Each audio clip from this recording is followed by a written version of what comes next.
Welcome to Not Entirely Unlike Tea with Christine Collins. Hey there, this is Christine Collins, and today I have for you a question that comes up really often when I'm talking to people about their content. And that is, how do I get good content ideas that will actually resonate with my audience? And what are the pieces that are missing from my existing content that is not connecting with my audience?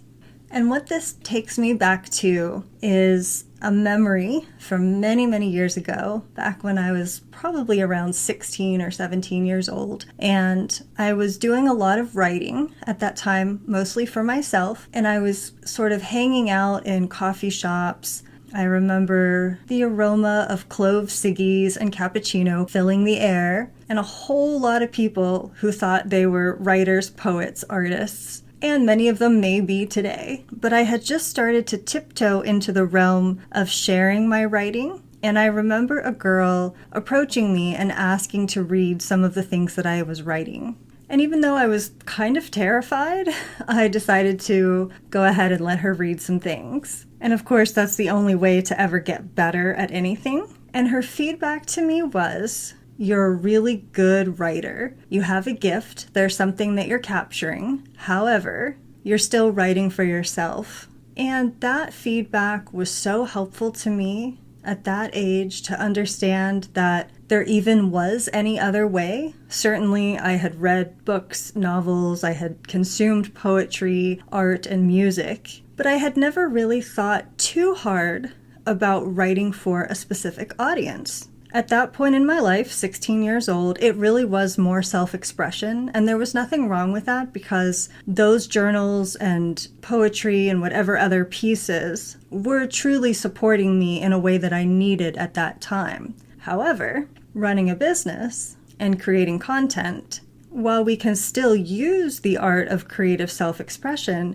it does need to be a bit different, particularly when we are writing in a marketing capacity in an effort to captivate an audience. So one of the key pieces to remember is that no matter how wonderful and selfless and magnanimous our audience may be, inherently as humans, we are all a little bit self-absorbed. Most people are fast-forwarding to their portion of the show. And I'm not condemning that at all. That's perfectly normal.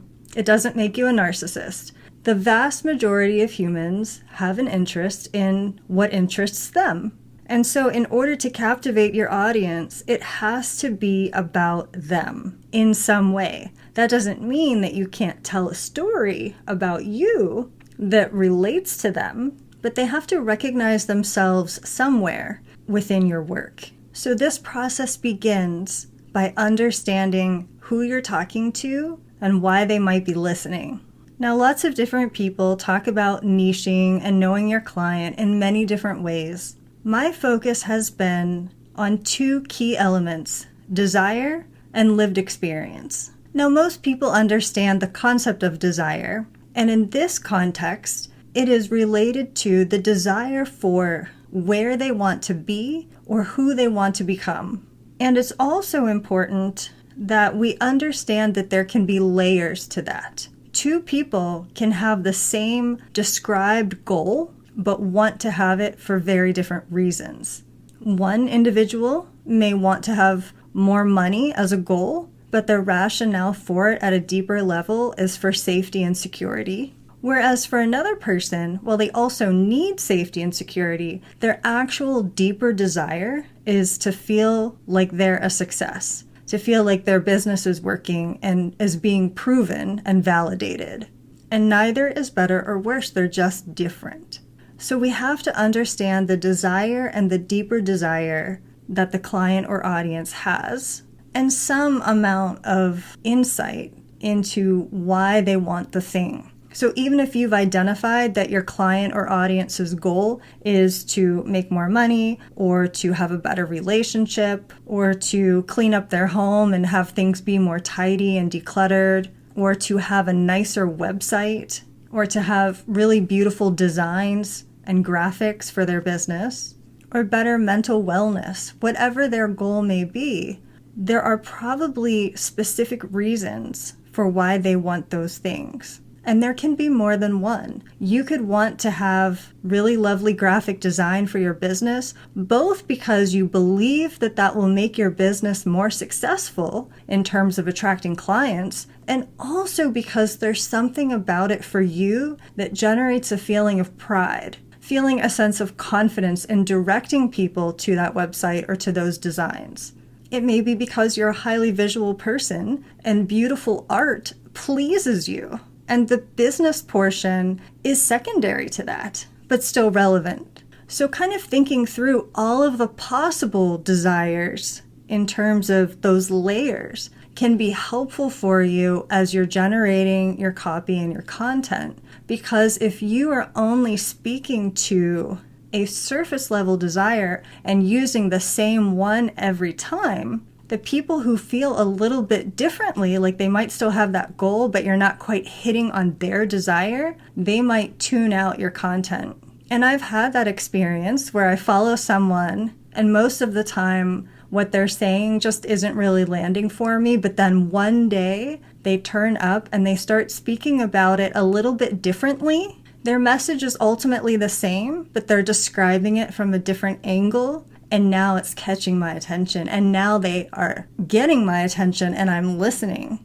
The other element that I use in terms of understanding your client is lived experience.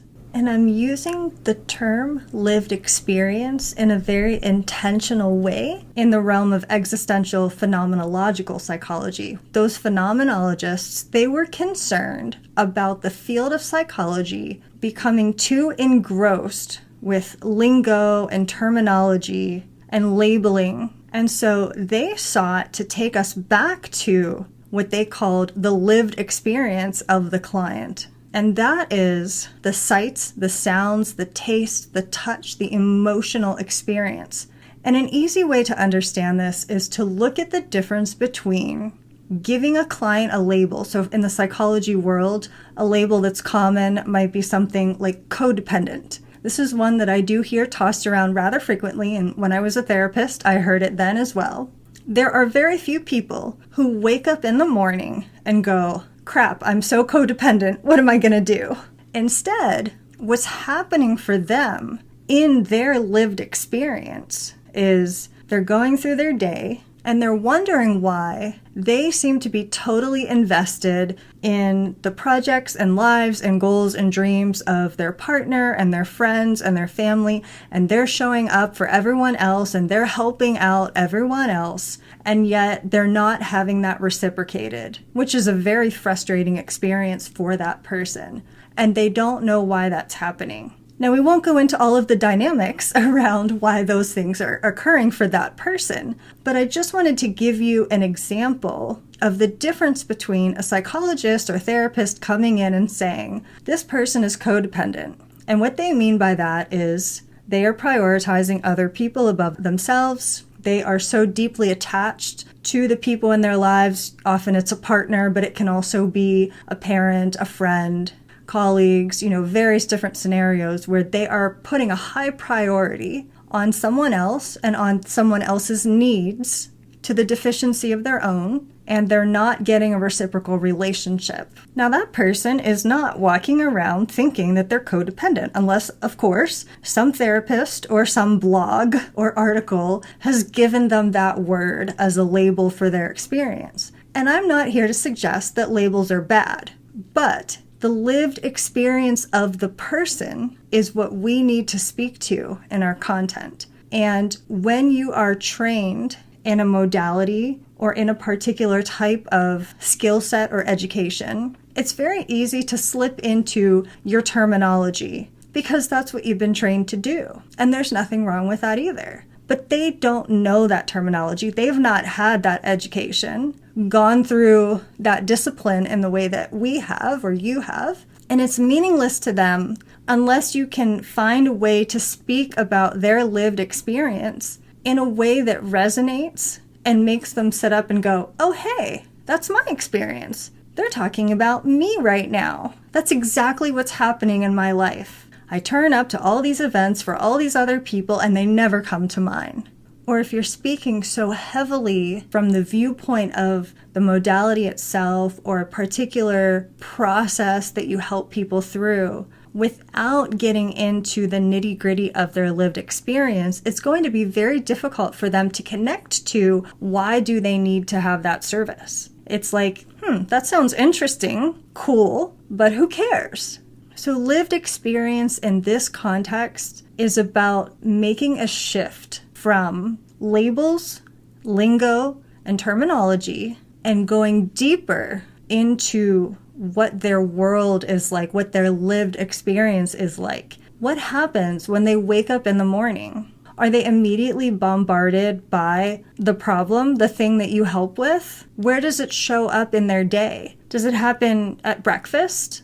Does it happen when they arrive at work? Or if they're an entrepreneur, when they start working? Does it happen when they try to go to sleep at night and can't? Does it show up in the quiet moments when they finally get 5 minutes to themselves, but their brain is buzzing with that internal voice and all of the negative self-talk, and that's the thing that you help with? Where does the absence of you and your work show up in their day and in their lived experience? And how can you speak to that in your content? And there's lots of ways you can do it. You can use stories, you can describe a scene, and the good news about it is that you don't need to have a lot of detail or a long story. You just need one scene that's relatable, that you can describe tangibly. And tangibly means to touch, something that they can feel. So in that instance, we would want to avoid using cliche language that's really been overused. We want to try to describe it as simply and clearly as possible. And if you've seen 9,000 other entrepreneurs say something, maybe don't say that thing. And doing this can really help you to avoid some of the pitfalls of having very generic copy, very generic content that people just tune out because they've already heard it. They've already seen it before. And I'm not suggesting that that's easy to do. Most of us are busy. Most of us are trying to get things done quickly. And sometimes we just kind of pop down on paper the fastest thing that comes. And often the fastest thing that comes is generic, rehashed, reused, copy and paste. And that's not going to really click or land in a way that people will actually sit up and take notice. So those are kind of the two pillars that we have. We have the desire and we have the lived experience. And when we have insight into those things, we can create content and copy that's much more resonant. But now you're asking me, okay, great. I feel like I have sort of a grasp on those two pieces, but where do I get ideas for content? So how do I marry that in? And there are different ways to do that. One very easy one is observing. And that depends a bit on the types of circles that you're moving in. But many people who have a small business of some kind or are content creators are there in the social media circles in some way, making it a point to go into spaces where your ideal audience is and observing. Even if you're not ready to interact or there's some reason, perhaps you're in a space where you're not allowed to promote your work, simply watching, reading, paying attention to what people are saying, because you can gather quite a lot of information and some pretty excellent market research by simply scrolling through comments to see what types of conversations are happening. You can choose to jump in and help out if it's appropriate to the space, but if it isn't, or if you're just tired and you're on the couch late at night scrolling or something, you don't have to interact to gather important data. So things like, what questions are people asking? What are they struggling with? What problems are they having that are relevant to what you do? And if you were able to respond to that person, How would you help them? What advice would you offer? What suggestions would you give them? That is absolutely fantastic fodder for content. And I get a lot of my ideas simply from looking around and being aware of the room. The next thing that you can do is asking. And there are different ways that you can ask. Sometimes in those spaces, you're able to ask some questions to find out what types of things people specifically need help with. But the more specific your question is, the better the information will be if somebody does respond. The other element is, in order to help facilitate their response, your question must be rather easy to answer.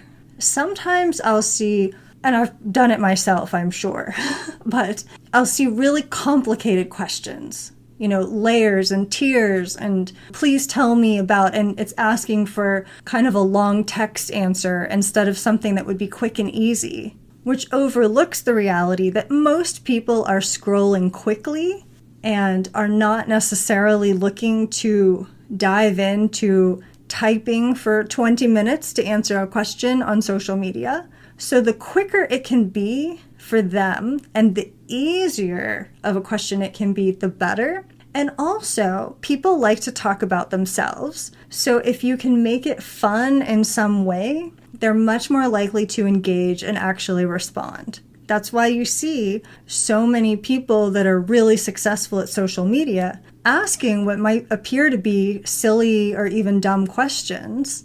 But if you look, there's, 200 or more responses. So figuring out how to make your question easy to answer, very simple to digest, very straightforward, and keeping it focused on maybe one thing that you're trying to find out. You can also ask your email list, if you have one. It really helps to give people an incentive to help you. You will have some people that just out of the goodness of their heart and their desire to help, especially if you're part of a community that's super supportive, some people really will just jump in and give you information because they want to be helpful to you. But the vast majority of people are taking care of their own projects. So if you offer them some type of reward or incentive, it really sweetens the deal for them and it makes them more likely to be able to devote that time for you. So in the past, I've done things perhaps following a webinar where I've offered a freebie, a little special gift or treat in exchange for someone sending me a question or feedback about the webinar. And that may sound silly even, but getting feedback is actually invaluable. And it can be harder to get than you may think because busy. People are busy. And even when they really, really want to be helpful, sometimes they just can't. So there's nothing wrong with giving them something in exchange for gathering some very useful information for your business and for your content. Another useful piece is reflecting, and this can come from reflecting on both yourself and on others. So if you are working with clients or interacting even in your daily life with other people, being observant and paying attention to where things come up for them that are relevant to your work. It's almost hard for me now to turn it off when I go somewhere or I receive a service and I can't help but notice the level of service that I received. I can't help but notice their customer service and their marketing. I restrain myself from giving feedback that was unasked for. But almost everywhere I go and everything I do, I'm very observant of what would have made my experience better in that situation. And if I am consuming someone else's marketing, whether it's bigger companies that are sending me emails, I pay very close attention to what they're doing that rubs me the wrong way, and also the things that are highly effective that led me to buy. So just simply reflecting on yourself as a consumer gives you a high degree of information that can be very useful. What are the things that you enjoy as a consumer when you're receiving marketing emails, or that you don't enjoy? When you receive a service, what makes that service extra valuable? What makes you feel extra special? And what things make you kind of start second guessing whether you would actually come back again as a customer or client? Those are all pieces that you can begin to embed into your own marketing and into your own service. Now, there's a final piece that I would like to mention here that I think often gets overlooked. We've just spent a lot of time talking about looking around, paying attention to others, being observant, and all of those things are wonderful. But I think much too often in the marketing and content world, we are encouraged to look around at others, maybe more than we should be. And the problem with that is even when we're not trying to, those pieces do kind of seep in and can unintentionally inform what we say next. And there's nothing wrong with there being a public discourse where you're inspired or uninspired by something that you've seen, and so now you have your own commentary about it. But it really robs the collective from innovation and ingenuity. Much better if we can take a little bit of time to go within, to tap into our own inner thoughts and intuition. There is a lot of wisdom that already exists there from your own experiences, your own insight, figuring out what you think and what is the unique perspective that only you can bring. Now, the way that I choose to do that is using tools like hypnosis and visualization. In visualization, we have the opportunity to play through various different scenarios without actually doing them in real life first. And so that allows you to try it on for size before actually putting it out into the world. So anytime I get a new idea, the first thing that I do is attempt to visualize it. I fast forward on that timeline to the time when that idea has met its fruition and it's fully completed. And I think about what outcome would I want from that? How would I want it to look and feel? And is it satisfying? And also, of course, things like, am I capable of pulling this off with the current resources and tools that I have? And if the answer is no, then I can ask myself, what tools and resources would I need in order to do that? And so you can really use it to kind of play with ideas before sitting down and starting to create things that you only realize after an hour or two of working on them that you don't actually want to go forward with, or it's not actually a viable idea. And you can certainly do this with content as well. And many of my best ideas come out of these sort of deeper reflective states. Now, in hypnosis, we get down into deeper brainwave states like the alpha and the theta brainwaves, in which we are much more highly creative, we are more intuitive, we are better problem solvers, and we have the opportunity to tune out the noise of everyone else and all the buzzing around that everybody else is up to and go inward. So hypnosis has a dual benefit where you can certainly change limiting beliefs, and I've discussed that in previous podcasts. But in addition to that, it also takes you down into a deeply relaxed state where you have a brilliant opportunity to play with ideas in your mind in the safety within yourself, and to visualize and imagine the things that you might like to create or write or design. And when you come back from that experience, many times, many people find they are ready to sit down and get to work. So I often use my own hypnosis sessions as a tool to generate content ideas where I go in with a specific quest, such as, what do I want my marketing post today to be about? What do I want the focus today to be for something that I'm going to write some sales copy for? And then I go into my session and I play around with different ideas. I could take this approach. I could tell this story. Here's another story that's kind of relevant. Nah, maybe not that one. How about this one instead? And I kind of just try them on like little hats, that you can kind of take them on and take them off again until something really clicks and you get like an aha moment of like, oh yeah, that's the thing. And most of the time when I'm coming out of the session, I am reaching for, grabbing for a notebook or my phone or my notes app or something to get that idea recorded as quickly as possible. And I do recommend, if you are already using hypnosis or similar tools, that you keep something nearby to capture your brilliant idea as quickly as possible while it's fresh and in that moment, because we've probably all had experiences where we thought, it'll still be there later, right? And then it's not. So hypnosis or visualization or many, many other tools that exist that get you down into those deeper brainwaves with some type of device or notebook or notes app or voice memo app nearby that you can capture it straight away. Get as much of it down as you possibly can. Like if you have exact words, get them down.